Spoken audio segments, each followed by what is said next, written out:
Hello दोस्तों, मैं हूं वैभव और आप देख रहे हैं बिट्स फॉर बायोलॉजी।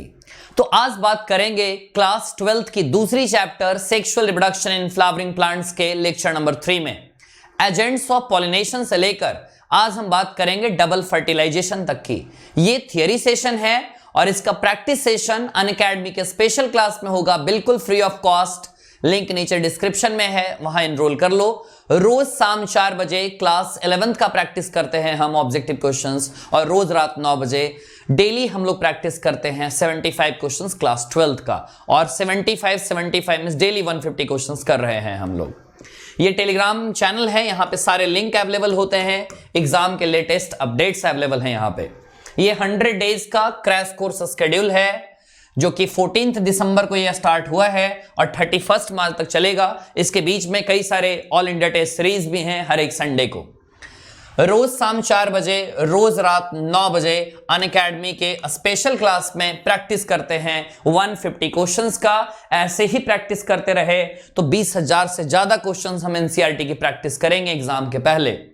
ओके, जो अनअकैडमी पे मेरे सेशंस होते हैं उनको अनलॉक करने के लिए ये कोड का यूज करना होगा, कुमार लाइव। अगर ये कोड का यूज करते हो तो ये कोड को यूज करने के बाद अनअकैडमी के सारे सेशंस जो मेरे हैं वो अनलॉक हो जाएंगे तुम्हारे लिए फ्री ऑफ कॉस्ट।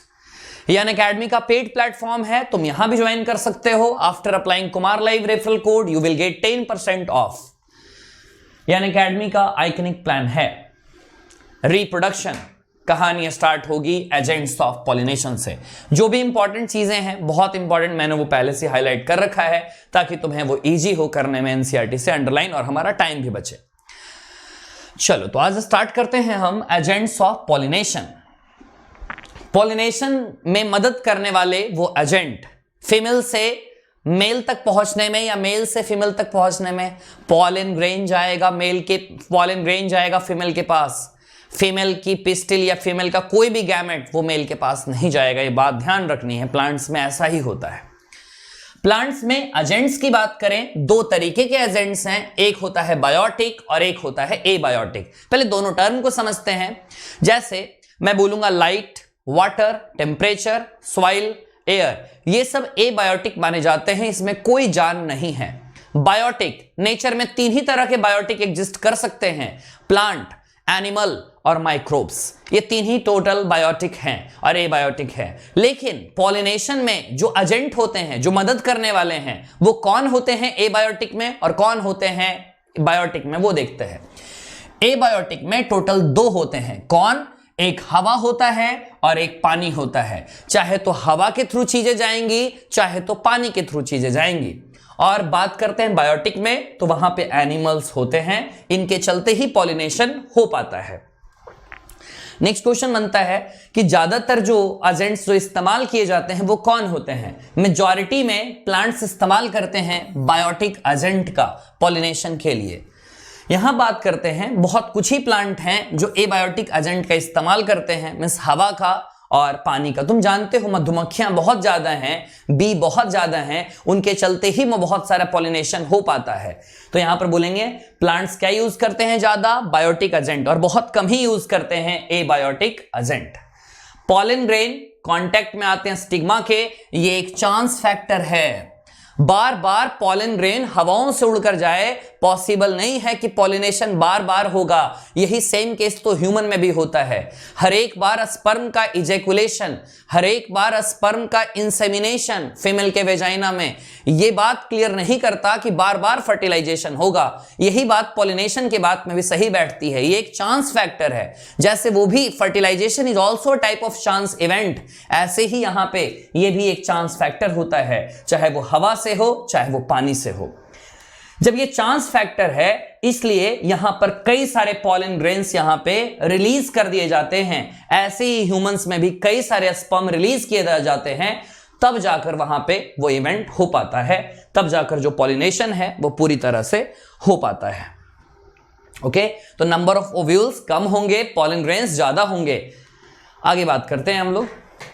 एनसीईआरटी की यहां से जो पैराग्राफ स्टार्ट है वो एबायोटिक एजेंट के बारे में है। ये पूरा का पूरा पेज जो एनसीईआरटी का है ये एबायोटिक एजेंट के बारे में है। जो अगली पेज है वो बायोटिक एजेंट के बारे में। जब हवाओं से पॉलिनेशन चल रहा है, जो प्लांट्स ज्यादा यूज वैसे नहीं करते, ज्यादा बायोटिक ही यूज करते हैं, लेकिन पूछा जाए ए बायोटिक में सबसे ज्यादा कॉमन कौन, पानी या हवा, तो सबसे ज्यादा कॉमन कौन है, हवा। हवा से होने वाली पॉलिनेशन को हम एनेमोफिली कहते हैं और पानी से होने वाली पॉलिनेशन को हम हाइड्रोफिली कहते हैं। फिली का मतलब पॉलिनेशन से रिलेटेड है, तो हाइड्रोफिली पानी से, इंटोमोफिली इंसेक्ट से, एनेमोफिली विंड से, ऐसे ही होता है ओफियोफिली स्नेक से, ऐसे चीरोपटेरोफिली बैट से, ऐसे कई टाइप की पॉलिनेशन होते हैं। विंड पॉलिनेशन की अगर बात करें तो विंड पॉलिनेशन में जो पॉलन ग्रेन्स होने चाहिए वो कैसे होने चाहिए, वो हल्के होने चाहिए, तभी तो हवाओं में उड़ पाएंगे। इसके बाद नॉन स्टिकी होने चाहिए। अगर हवाओं से उड़ने वाले पॉलन ग्रेन अगर स्टिकी हुए तो वो कहीं भी चिपक सकते हैं जाकर, मान के चलो किसी के घर के पास भी जाकर चिपक जाएं, किसी इंसान के कपड़ों में जाकर चिपक जाएं, so that they can be transported in wind current. जब हवाएं बही तो ये भी लेकर चले जाएं। तो ये तो बात रही इनके बारे में।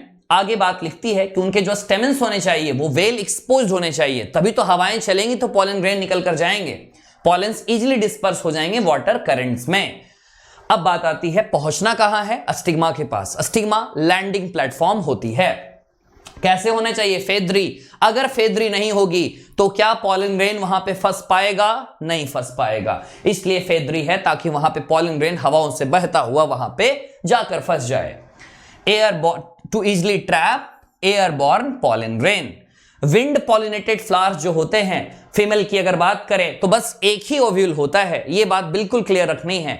बिल्कुल क्या होगा, सिंगल ओव्यूल होगा। हमने बात की है वाटरमेलन में एक से ज्यादा ओव्यूल होते हैं, पपाया में एक से ज्यादा ओव्यूल होते हैं, यह बात तो पक्की है कि वो विंड पॉलिनेटेड तो नहीं होते होंगे।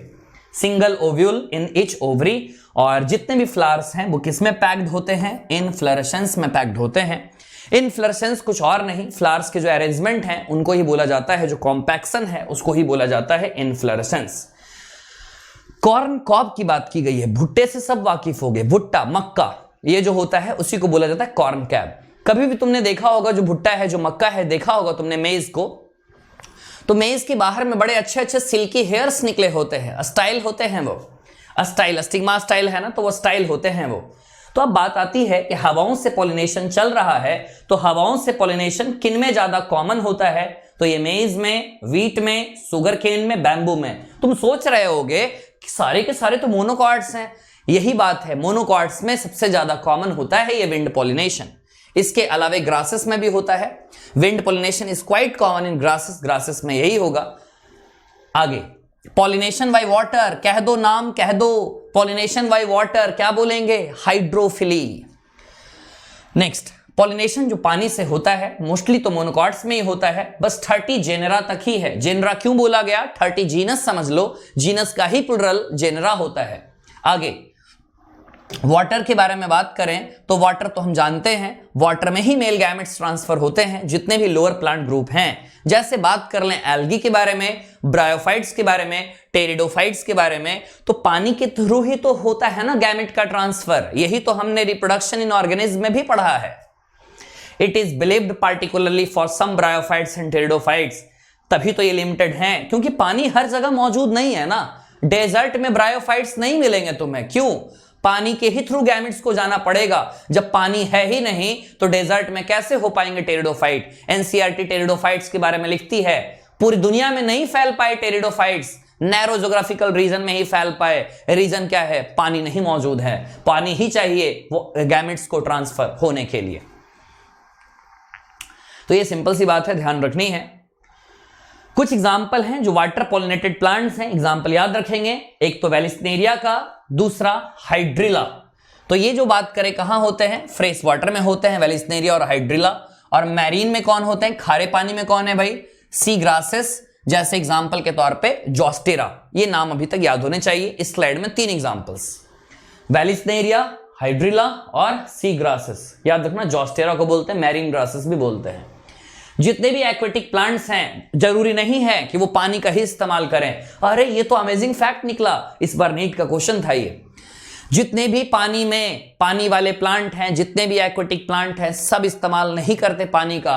कुछ ऐसे भी हैं, एग्जाम्पल के तौर पे वाटर हाइसेंथ, इकॉर्निया क्रैसिपिस इसे ही कहते हैं, जलकुंभी इसे ही कहते हैं, और बाकी वाटर लिली ये जो होते हैं ये वाटर के लेवल से थोड़े ऊपर होते हैं। तो पॉलिनेशन यहां आकर कौन करते हैं, चाहे तो इंसेक्ट चाहे तो विंड। ऑप्शन में दोनों थे, इंसेक्ट और विंड ऐसे लिखा हुआ था ऑप्शन नंबर सी, इंसेक्ट और विंड। आंसर गया था सी, इंसेक्ट और विंड। ओके, तो लैंड प्लांट्स में जैसा होता है इंसेक्ट और विंड से, वैसे यहां पे भी होगा। आगे वेलिस्नेरिया की बात चली है। वेलिस्नेरिया में फीमेल फ्लावर्स जो होती हैं वो सरफेस पे होती हैं, पानी के सरफेस पे हैं, एपीहाइड्रोफिली कह सकते हैं। पानी के सरफेस के ऊपर हैं, कह सकते हैं ना एपीहाइड्रोफिली। पानी के नीचे होते हाइपोहाइड्रोफिली, सिंपल सी बात। बाई द लॉन्ग स्टॉक, लंबे लंबे स्टॉक होते हैं फीमेल के, और जो मेल फ्लावर्स होते हैं वो पॉलन ग्रेन्स वहां से रिलीज होते हैं पानी के सरफेस पे, पानी बहाकर लेकर जाता है उन्हें और पॉलिनेशन वैसे ही कर जाता है। तो आगे बात करें जो वाटर पॉलिनेटेड प्लांट हैं जैसे सी ग्रासेस, इनमें कैसा होगा, हाइपोहाइड्रोफिली। तुम समझ गए होगे, पानी के अंदर ही ये काम चलेगा। Female flowers remain submerged in water और पॉलन ग्रेन्स वहां तक पहुंच जाते हैं और वहां पे आराम से पॉलिनेशन हो पाता है। जो उनके पॉलन ग्रेन्स होते हैं ना सी ग्रासेस के, वो काफी लंबे होते हैं, वो रिबन जैसे होते हैं और आराम से वो पैसिवली पानी में बह रहे होते हैं और पॉलिनेशन आराम से इनका हो जाता है। क्लियर है यहां तक सारी बातें? आगे बढ़ते हैं। अब ये भी बात आती है कि उनके पानी डूबते क्यों नहीं है, उनके पानी में पॉलन ग्रेन्स डूबते क्यों नहीं हैं? क्योंकि म्यूसिलेज की कवरिंग होती है ताकि डूबे ना। तो यहां पर बात बताया गया है। आगे एनसीईआरटी ने बहुत अच्छा लिखा है कि जितने भी विंड और वाटर पॉलिनेटेड फ्लावर्स हैं वो कलरफुल नहीं होते, वो नेक्टर नहीं प्रोवाइड करते। What would be the reason for this? जरूरत ही नहीं है, जरूरत ही नहीं। पानी को क्या नेक्टर की जरूरत होगी, पानी को कोई क्या कलर की जरूरत होगी। आगे ये जो एग्जांपल तुम देख रहे हो ये विंड पॉलिनेटेड प्लांट है, जिसमें तुम देख पा रहे होगे कॉम्पैक्ट है पूरी की पूरी इन्फ्लोरेसेंस, है ना। और यहां पर स्टेमेंस जो हैं पूरी तरह से क्या है, एक्सपोज्ड हैं। स्टेमेंस एक्सपोज्ड हैं, इसके कारण आराम से पॉलन ग्रेन बहती चली जाएगी। अब ये वो पेज स्टार्ट हुआ है जहां से बायोटिक एजेंट का चर्चा किया गया है। बायोटिक एजेंट, उसके पहले ये देख लो हाइपोहाइड्रोफिली वाला और एपीहाइड्रोफिली का केस। ये वेलिस्नेरिया का केस तुम देख रहे हो जिसमें ये फीमेल फ्लावर्स है, लंबे लंबे स्टॉक हैं, रिबन है यहां पे, और यहां पे ये फीमेल फ्लावर है, देख पा रहे होगे तुम। यहां पे पॉलन ग्रेन है, इसमें चलता चला जाएगा और ऐसे ही पॉलिनेशन इसमें हो जाता है। हाँ, नेक्स्ट बात करें, मेजॉरिटी जो फ्लावरिंग प्लांट्स हैं वो क्या यूज करते हैं, बायोटिक एजेंट। अभी जस्ट तुमने देखा था कि बायोटिक एजेंट का ही वो इस्तेमाल करते हैं। बायोटिक एजेंट में जो सबसे कॉमन है वो है bee, butterfly, flies, beetles, wasp, ant, moths, birds में सनबर्ड्स और humming birds, and bats are the common pollinating agent. ये सब कॉमन है, लगभग सब होता है।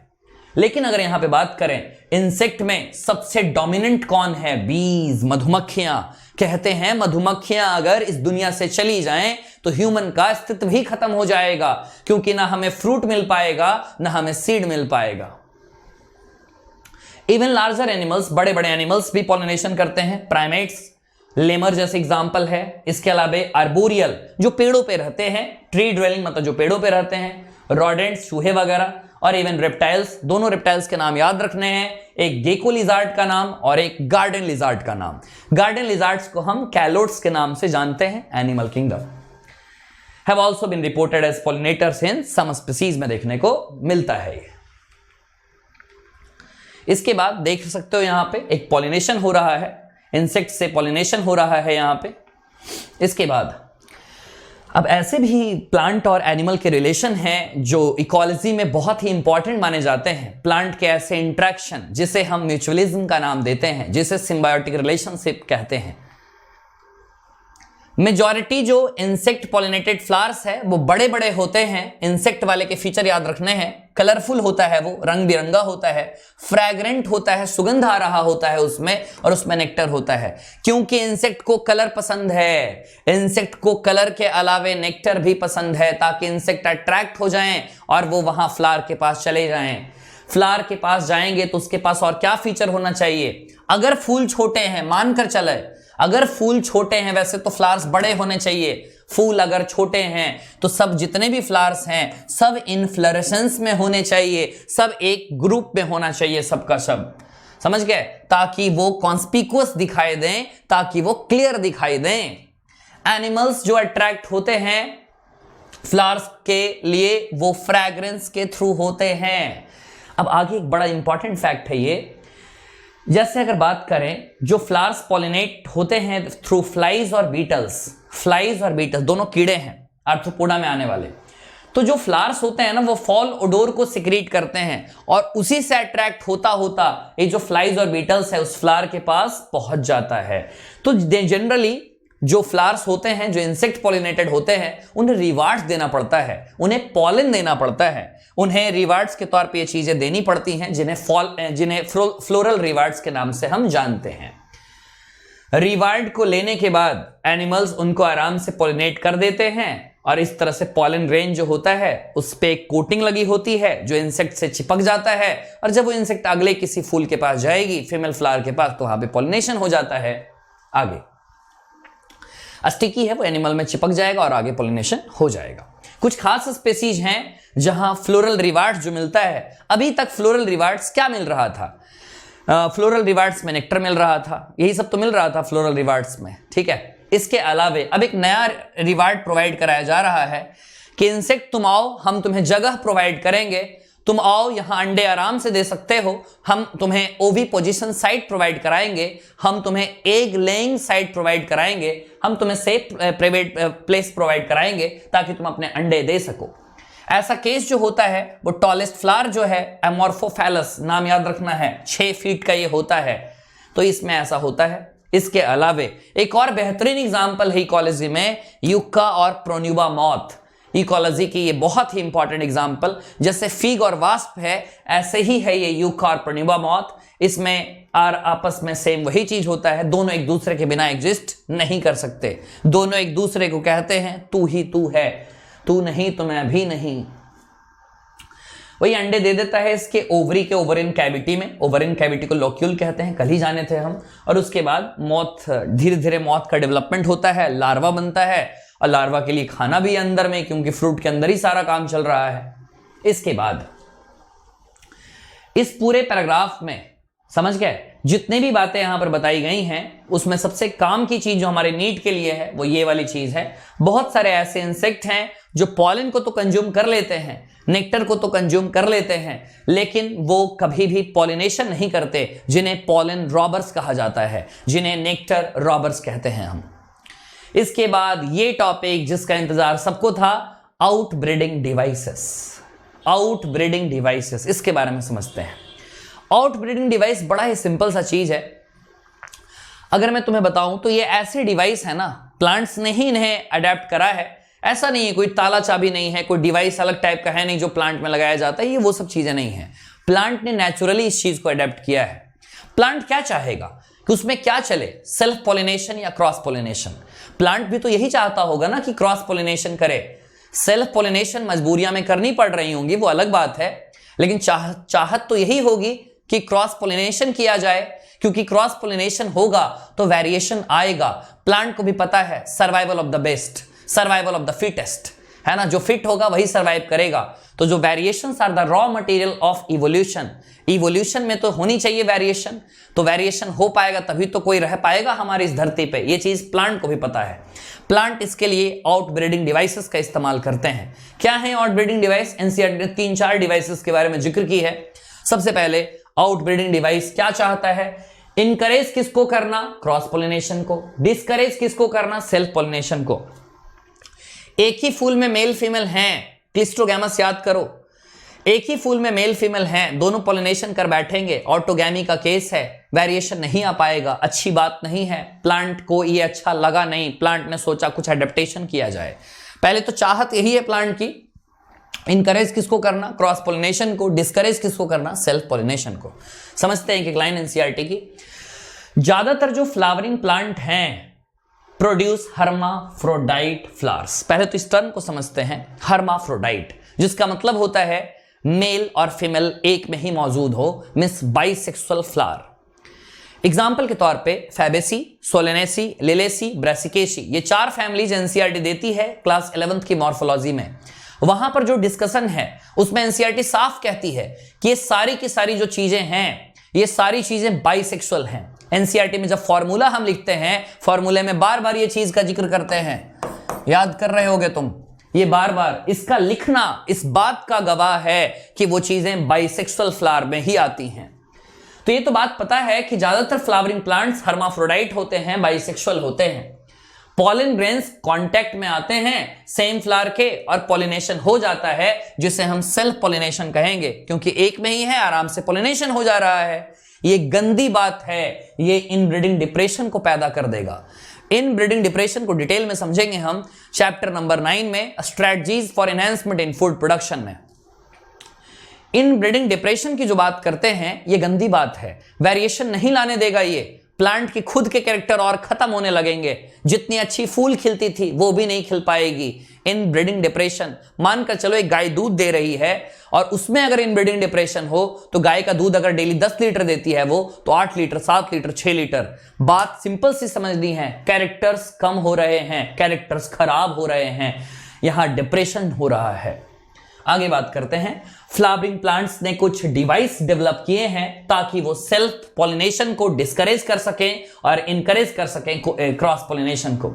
कुछ स्पीसीज हैं जिनमें पॉलन रिलीज होते हैं और स्टिग्मा रिसीव किए जाते हैं, लेकिन ये सिंक्रोनाइजेशन सही नहीं बैठता। मानकर चलो एक बाइसेक्सुअल फ्लावर है, मेल और फीमेल तो दोनों है, लेकिन अगर ऐसा हो कि मेल मैच्योर हो जाए पहले और फीमेल मैच्योर ही ना हो, वहां पर तो पॉलिनेशन नहीं हो पाएगा। बोल सकते हो तुम एक डिवाइस तो ये भी है। दूसरी चीज, अगर मेल फीमेल दोनों निकले वहां पे और सिंक्रोनाइजेशन बैठ ही ना पाए, मेल आज निकला है तो फीमेल निकले वहां पे 4-5 दिनों के बाद या 10 दिनों के बाद वहां पे निकले, तो हो सकता है ना सिंक्रोनी तो है ही नहीं यहां पे। सेम वही बात है यहां पे कि पहला डिवाइस का क्या काम है, सिंक्रोनाइजेशन होने ही ना दे। आगे बात करते हैं, मानकर चलो पॉलन पहले निकल गया, स्टिग्मा बाद में निकले, तो ये सिंक्रोनाइजेशन तो बैठेगा ही नहीं। आगे बात करते हैं हम लोग दूसरी चीज, in some other species the anther and stigma are placed in different position. दूसरा डिवाइस क्या है भाई, अलग अलग पोजीशन पे हो दोनों, तो कैसे हो पाएगा यहां पे पॉलिनेशन। दूसरी बात थी ये, pollen can not come in contact with the stigma of the same flower. तो ये सब क्या प्रिवेंट कर रहे हैं, ऑटोगैमी को प्रिवेंट कर रहे हैं। ऑटोगैमी नहीं हो पा रहा है, बाइसेक्सुअल होते हुए भी ऑटोगैमी नहीं हो पा रहा है। सोचकर देखो कितनी अच्छी बात है, प्लांट का डिवाइस के कारण ही ऐसा हो पाया। The third device is to prevent inbreeding is self incompatibility. ये काम की चीजें समझनी हमें। जो सेल्फ इनकॉम्पिटिबिलिटी है ना, पहला डिवाइस क्या था, सिंक्रोनाइजेशन नहीं होना, दूसरा डिवाइस डिफरेंट पोजीशन पे, तीसरी जो चीज है वो सेल्फ इनकॉम्पिटिबिलिटी है। ये एक टाइप का जेनेटिक मैकेनिज्म होता है जो पॉलन की बात करते हैं तो फर्टिलाइज नहीं होने देता है ओव्यूल को। क्यों नहीं होने देता है, ये बात को समझते हैं। जब ये सेल्फ इनकॉम्पिटिबिलिटी की बात करते हैं तो प्लांट कुछ केमिकल्स का सिक्रीशन करता है। प्लांट के केमिकल्स के सिक्रीशन होने के कारण ही ये यहां पे चीज नहीं हो पाता है, पॉलन जर्मिनेशन नहीं हो पाता है, पॉलन ट्यूब नहीं बन पाता है। जो नेक्स्ट डिवाइस है सेल्फ पॉलिनेशन को रोकने के लिए, वो है यूनिसेक्सुअल फ्लावर। सिंपल सी बात है यार, यूनिसेक्सुअल फ्लावर होगा तो कैसे हो पाएगा यहां पे सेल्फ पॉलिनेशन, यूनिसेक्सुअल में तो क्रॉस पॉलिनेशन ही होगा। तो ऐसे कई सारे डिवाइस हैं। अब एनसीईआरटी की कुछ लाइन जो इंपॉर्टेंट है वो समझना। If both male and female flowers are present on the same plant such as castor and maize, मानकर चलते हैं मोनोइशियस है, it prevents autogamy but not geitonogamy. बात समझ में आई? ऑटोगैमी को तो प्रिवेंट कर देगा, गिटेनोगैमी को नहीं करेगा। समझते हैं कैसे, एक एग्जांपल मैं ले लेता हूं यहां पे, कौन सा, मेज ले लेता हूं। देखो ये मेज का मानकर चलो प्लांट है, यहां पे मेल फ्लावर और यहां पे फीमेल फ्लावर। इससे उड़ता हुआ तो इस पे आ सकता है ना पॉलन ग्रेन। एक प्लांट के अलग अलग फ्लावर में हुआ, कह सकते हैं ऑटोगैमी नहीं गिटेनोगैमी है। इतना भी हो अच्छी बात है, कम से कम सेल्फ पॉलिनेशन तो नहीं हुआ, क्रॉस पॉलिनेशन तो हुआ है। आगे बात करते हैं, it prevents autogamy but not geitonogamy in several species such as papaya, जो कि एक डायोशियस नेचर का होता है, पहले बात कर चुके हैं इसके बारे में।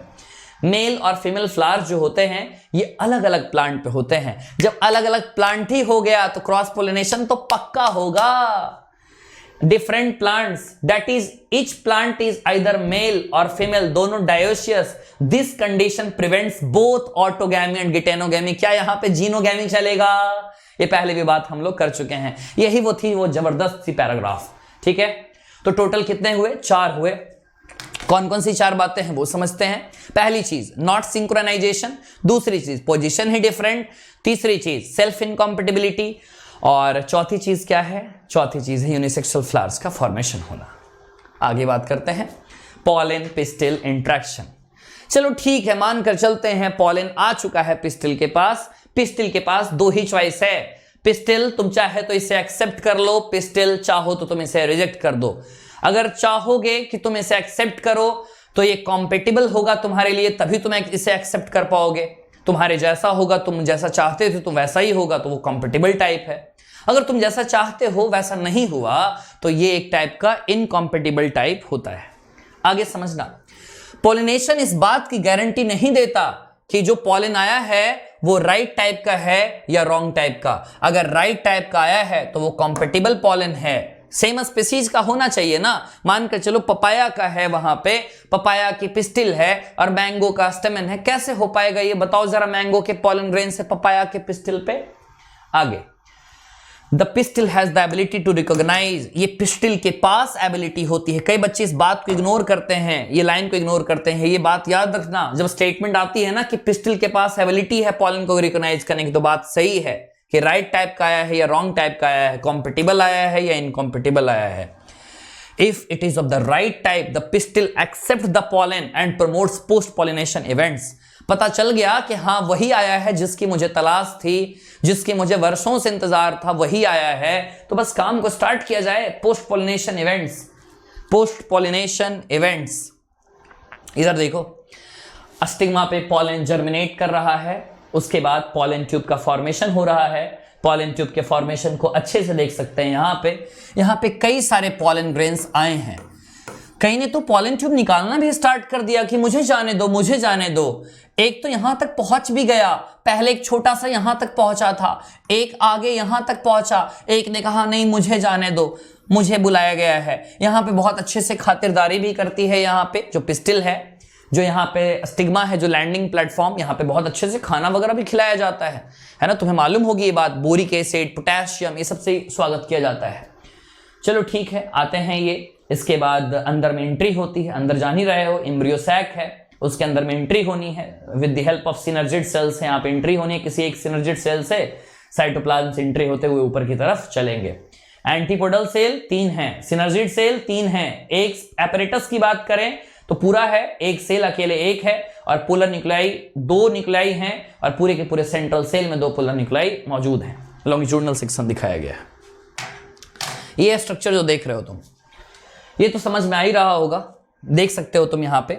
जैसे मेल गैमेट्स कितने होंगे? 2, पहले भी बताया जा चुका है। वेजिटेटिव न्यूक्लियस कितने होंगे टोटल? वेजिटेटिव न्यूक्लियस यहाँ पे 1 होगा, ठीक है। तो वेजिटेटिव न्यूक्लियस का तो कोई काम आगे वैसे है नहीं ज्यादा। तुम सोच रहे हो कि जनरेटिव सेल कहाँ है? वेजिटेटिव तो पता है जनरेटिव हुआ करता था, जनरेटिव नहीं रहा, क्योंकि जनरेटिव ही तो मेल गैमेट्स में डिवाइड कर गया है ना। तो मेल गैमेट्स यहाँ पे है छोटू। बाकी फीलिफॉर्म एपरेटस देख रहे हो, जिसके बारे में बात की थी, इसके थ्रू ही एंट्री होती है। देखो ना एंट्री कितने बेहतरीन तरीके से हो रही है। ये फीलिफॉर्म एपरेटस था पहले से ही, अब यहां से देखो इस तरह से पॉलन ट्यूब की एंट्री हो रही है। ये किसी एक में ही एंट्री होगी, बात ध्यान रखना, दोनों में से किसी एक सिनर्जिड में ही एंट्री होगी। यहां पर मान के चलो एक सिनर्जिड में एंट्री हुई और आगे की तरफ पॉलिनेशन होगा, वो देखेंगे हम लोग। इसमें देख पा रहे होगे तुम, जैसे ही एंट्री हुई है इसकी, देख रहे हो मेल गैमेट्स रिलीज कर दिए गए, ऊपर पोलर निकलाई है, 2 मेल गैमेट गए हैं, 2 मेल गैमेट गई हैं, है ना, बारात में 2 गए हैं, ठीक है। और यहां पे भी हैं 2, ठीक है, जिनसे पॉलिनेशन हो जाना है। अभी देखते हैं आगे, इसी में तो मजा है, आगे देखते हैं इसमें और क्या क्या होता है ये भी समझें। पॉलन और पिस्टिल में एक बहुत अच्छी डायलॉग चलती है, आपस में एक डायलॉग, एक इंट्रैक्शन होता है आपस में। तो ये पॉलन पिस्टिल इंट्रैक्शन इस बात को कहा जाता है। यहां पर कई सारे केमिकल कंपोनेंट्स हैं, उनकी वजह से ये चीज हो पाती है। एक्सेप्टेंस होना है या रिजेक्शन होना है, उसकी वजह से ये चीज हो पाती है, क्योंकि पिस्टिल के पास तो एबिलिटी है ही, एक्सेप्ट करे या रिजेक्ट करे, तो ये काम लगातार चलता रहता है, जिसे पॉलन पिस्टिल इंट्रैक्शन का नाम देते हैं। अब क्या हुआ, कॉम्पेटिबल पॉलिनेशन पता चल गया कि हाँ ये पॉलन ग्रेन जो मेरे लिए आया है वो अच्छा है। अब उसके बाद तुम याद करो, पॉलन ग्रेन में जर्मपोर हुआ करते थे, कहानी शुरू से चल रही है। जर्मपोर हुआ करते थे, वहां पे स्पोरोपोलिन नाम का कोई चीज नहीं हुआ करता था। अब वहां से पॉलन ट्यूब को निकाला जाएगा, पॉलन ट्यूब वहां से निकल जाता है, जर्मपोर से निकल जाएगा। अब पॉलन ग्रेन में जो भी कंटेंट है वो पॉलन ट्यूब में डालता चला जाएगा। पॉलन ट्यूब जो है वो स्टिग्मा के टिश्यू को पेनिट्रेट करते हुए अस्टाइल में पहुंचता है, अस्टाइल से पहुंचते हुए वो ओवरी तक पहुंच जाता है, जहां उसकी मंजिल थी वहां वो पहुंच चुका। कुछ पुराने चीजों का याद करें तो कुछ प्लांट्स में जो पॉलन ग्रेन होते हैं वो टू सेल्ड स्टेज में वहां पे आते थे।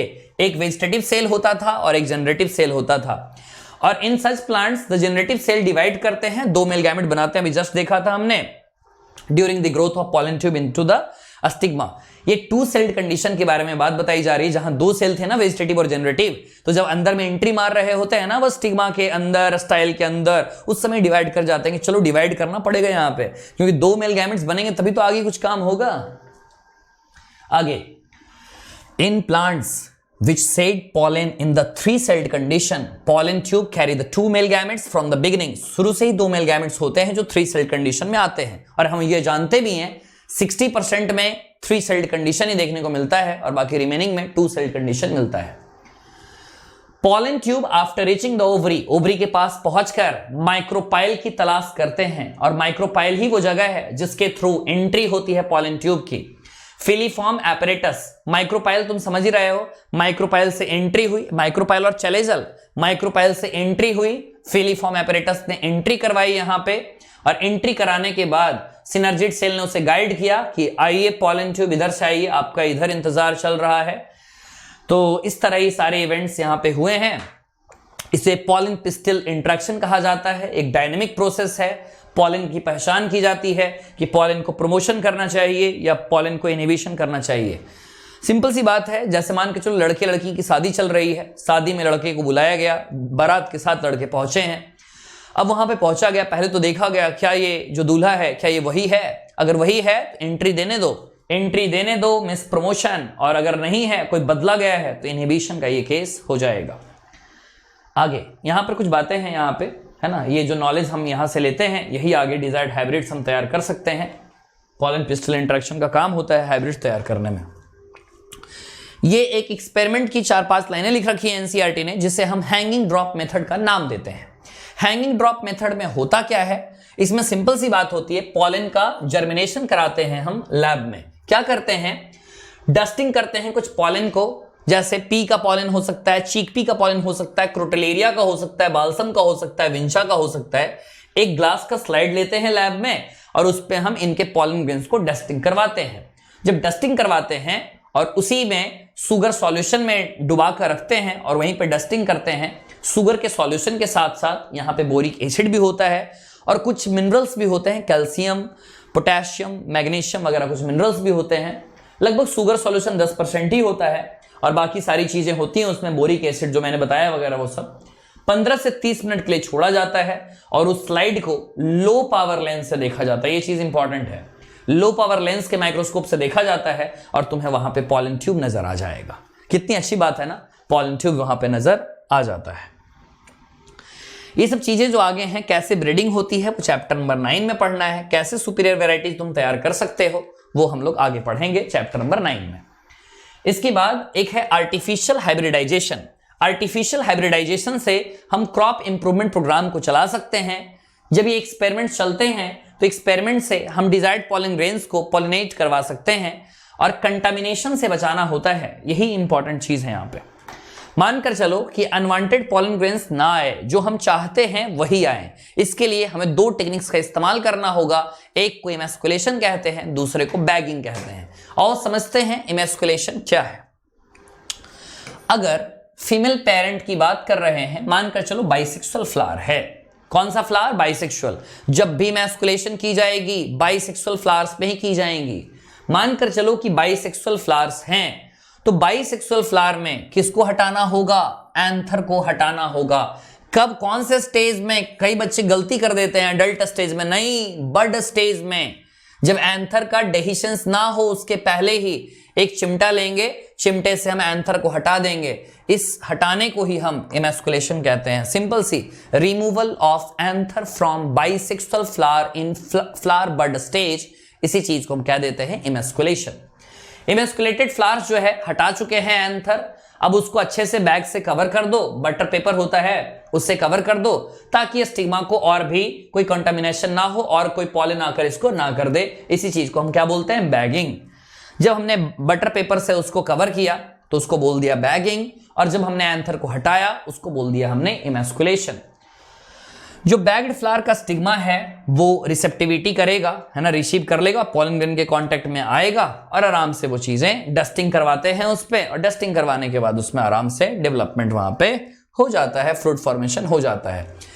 If the female parent produces unisexual flower, जरूरत नहीं पड़ेगी इमैस्कुलेशन की, डायरेक्ट जो फीमेल फ्लावर्स के बड हैं वो बैगिंग किए जाएंगे फ्लावर के ओपन होने के पहले ही, और when the stigma becomes receptive pollination is carried out using the desired pollen, जो चाहिए हमें उस पर छिड़काव कर देना चाहिए, बस सिंपल सी बात है ये आखिरी टॉपिक है आज का, डबल फर्टिलाइजेशन।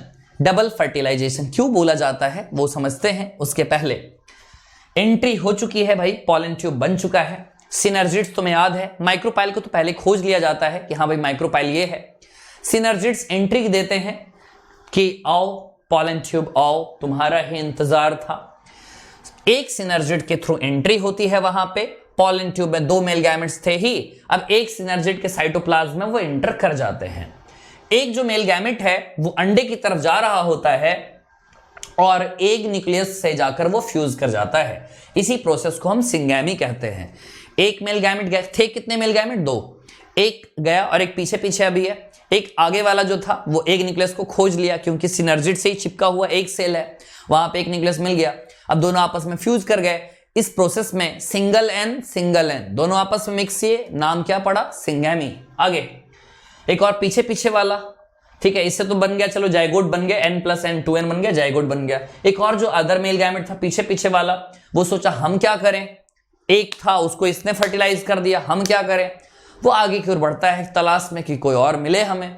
तो आगे कौन मिलता है? Polar nuclei. पोलर न्यूक्लियाई मतलब 2n का कंडीशन है ना, diploid secondary nucleus. 2 polar nuclei कहां है भाई? वो सेंट्रल सेल के अंदर में है। अब वो सोच रहा है कि चलो इसके साथ मेरा हो जाए काम, तो वो जाकर उसके साथ फ्यूज कर जाता है। उससे क्या बनता है?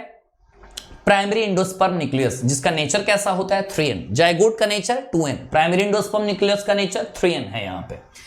क्या ऐसा हुआ, एक न्यूक्लियस तो था हमारे पास एक का, और 2 न्यूक्लियस थे हमारे पोलर न्यूक्लियाई में, टोटल कितने थे? 3। तीनों का फ्यूजन हो गया ना, इसलिए हम नाम बोलते हैं क्या? इसलिए नाम क्या बोलते हैं? जल्दी बोलो भाई, ट्रिपल फ्यूजन।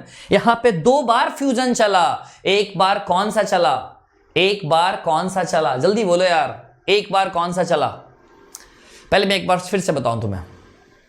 एक बार सिंगैमी चला, मेल गैमेट फीमेल गैमेट दोनों का sorry, male gamete female gamete दोनों का आपस में फ्यूज किया। हमने नाम क्या बोला? हमने नाम बोल दिया क्या? सिंगैमी नाम बोल दिया हमने। अब इसके बाद जो 2 पोलर न्यूक्लियाई थे और पहले वाला एक था, है ना, जो मेल गैमेट वाला था, तो मेल गैमेट और 2 पोलर न्यूक्लियाई, 3 न्यूक्लियस के फ्यूजन हुए ना, नाम पड़ गया ट्रिपल फ्यूजन। कहानी हो गई खत्म। आगे बढ़े, दोनों चीजों को जोड़ दो, सिंगैमी प्लस ट्रिपल फ्यूजन, नाम डबल फर्टिलाइजेशन। फर्टिलाइजेशन कितनी बार? 2 बार फर्टिलाइजेशन यहां पे चली है। ये बड़ा ही यूनिक इवेंट है फ्लावरिंग प्लांट्स में, ऐसा ना एल्गी में मिला, ना ब्रायो में मिला, ना टेरिडो में मिला, ना जिम्नो में मिला। ये मिलेगा तो एंजियोस्पर्म में मिलेगा। आगे की कहानी, जो सेंट्रल सेल था, ट्रिपल फ्यूजन के बाद प्राइमरी एंडोस्पर्म सेल बन जाएगा। सेंट सेल था तो वो भी प्राइमरी एंडोस्पर्म सेल बन गया, और आगे जाकर वो एंडोस्पर्म में डेवलप कर जाता है, और जो जाइगोट है वो आगे जाकर एम्ब्रियो में डेवलप कर जाता है। एम्ब्रियो एक छोटा सा बच्चा है, उसको कौन देगा नरिशमेंट? उसको एंडोस्पर्म ही न्यूट्रिशन देता है। एंडोस्पर्म चाहे तो पूरी तरह से कंज्यूम हो जाए, नाम नॉन एंडोस्पर्मस, ना हो कंज्यूम तो नाम होगा क्या? एंडोस्पर्मस रखेंगे। जैसे नॉन एंडोस्पर्मस में pea, bean, gram, groundnut, orchid वगैरह कई सारे एग्जांपल्स हैं। ये हमारा खत्म हो गया।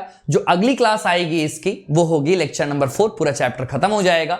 इसका क्वेश्चन प्रैक्टिस करना है हमें, बेहद शानदार 75 क्वेश्चन आज रात 9 बजे अनअकैडमी के स्पेशल क्लास में, लिंक नीचे डिस्क्रिप्शन में है। मिलते हैं आज लाइव क्लास में। बाय बाय बच्चों, थैंक यू।